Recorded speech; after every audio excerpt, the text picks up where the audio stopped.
Dans les médias, les migrations africaines sont souvent présentées comme élevées et en hausse, principalement dirigées vers les pays riches et dues à la pauvreté.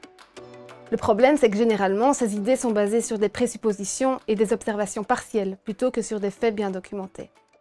Que nous disent les données à propos des migrations africaines? Les données des Nations Unies sur les stocks de migrants montrent que le nombre de personnes nées en Afrique et vivant dans un autre pays est passé de 20 millions en 1990 à plus de 33 millions en 2015.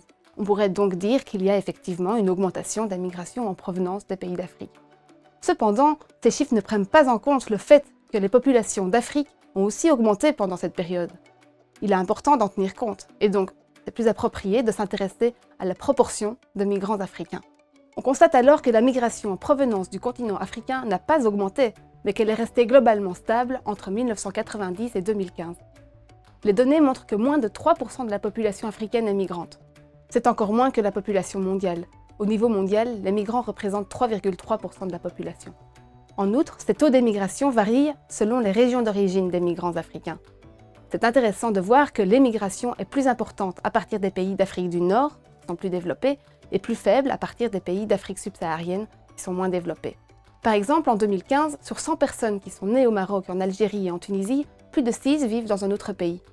Par contre, sur 100 personnes nées en Afrique subsaharienne, moins de 3 seulement ont quitté leur pays.